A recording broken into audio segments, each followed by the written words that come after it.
Asal-usul batu gantung. Pada zaman dahulu kala di sebuah desa kecil di tepi Danau Toba, tepatnya di Sumatera Utara, hiduplah sepasang suami istri dengan seorang anak gadis yang cantik jelita bernama Seruni. Selain cantik, Seruni juga tergolong sebagai anak yang rajin. Ia selalu membantu kedua orang tuanya ketika mereka sedang bekerja di ladang yang hasilnya digunakan untuk memenuhi kebutuhan hidup sehari-hari.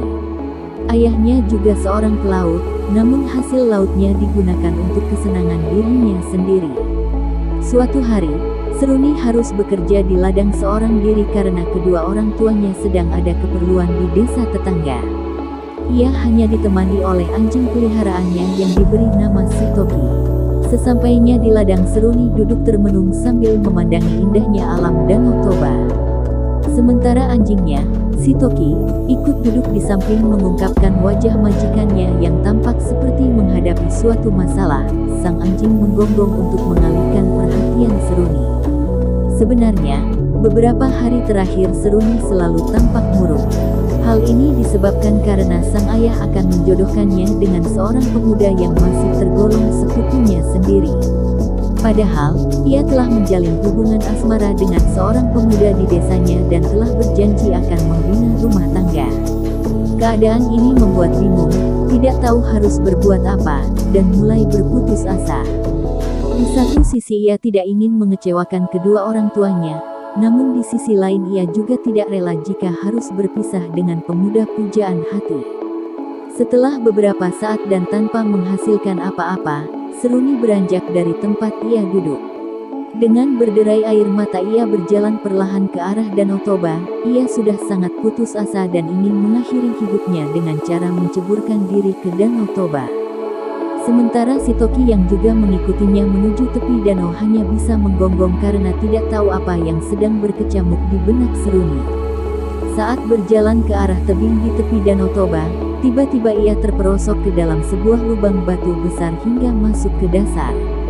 Dan, karena berada di dasar lubang yang sangat gelap, membuat Seruni itu menjadi takut dan berteriak minta tolong kepada anjing kesayangannya. Namun karena Sitoki hanya seekor binatang, maka ia tidak dapat melakukan apa-apa kecuali terus-menerus menggonggong di sekitar mulut lubang. Akhirnya gadis itu pun semakin putus asa dan berkata dalam hati, lebih baik aku mati saja. Setelah mengatakan seperti itu, entah mengapa dinding-dinding lubang tersebut mulai merapat. Parapat batu, seru Seruni agar dinding batu semakin merapat dan menghimpit. Melihat kejadian itu, Sitoki langsung berlari ke rumah untuk meminta bantuan. Sesampainya di rumah, Sitoki segera menghampiri orang tua Seruni yang kebetulan sudah berada di rumah.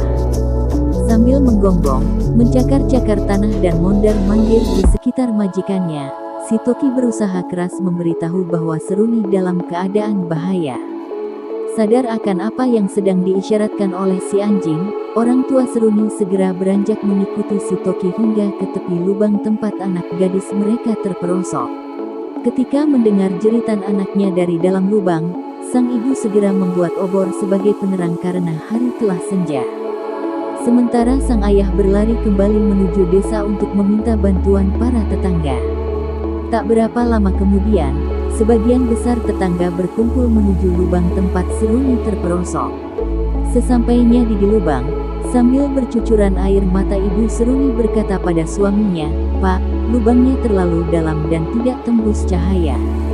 Saya hanya mendengar sayup-sayup suara anak kita yang berkata, parapat batu." Tanpa menjawab pertanyaan istrinya, ayah Seruni segera melonggok ke dalam lubang dan berteriak, Seruni, anakku, kami akan membantumu." Sang ibu ikut berteriak. Beberapa kali mereka berteriak, namun tidak mendapat jawaban dari Seruni. Hanya suara Seruni terdengar sayup-sayup yang menyuruh batu di sekelilingnya untuk merapat dan menghimpitnya.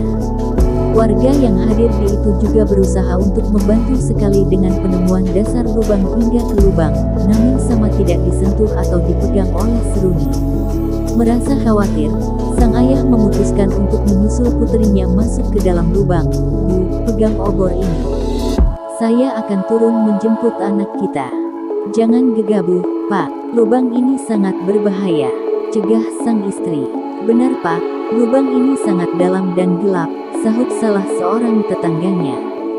Setelah ayah Seruni mengurungkan niatnya, tiba-tiba terdengar suara gemuruh dan bumi pun bergoncang dahsyat yang membuat lubang secara perlahan dan tertutup dengan sendirinya. Seruni yang berada di dalam lubang terhimpit dan tidak dapat terangkat. Beberapa saat setelah gempa berhenti, di atas lubang yang telah tertutup itu muncullah sebuah batu besar yang menyerupai sebuah tubuh seorang gadis yang seolah-olah menggantungkan pada dinding tebing di tepi Danau Toba. Orang-orang yang melihat kejadian itu mempercayai bahwa batu itu adalah penjelmaan dari Seruni dan kemudian menamainya sebagai Batu Gantung. Dan, karena ucapan Seruni yang terakhir didengar oleh warga hanyalah Parapat, Parapat, dan Parapat, maka daerah di sekitar Batu Gantung kemudian diberi nama Parapat.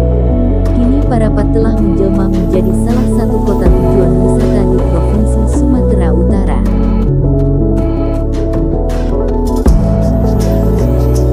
Terima kasih telah menonton channel ini. Apabila ada kesalahan mohon ditulis di kolom komentar. Jangan lupa like, share, dan subscribe.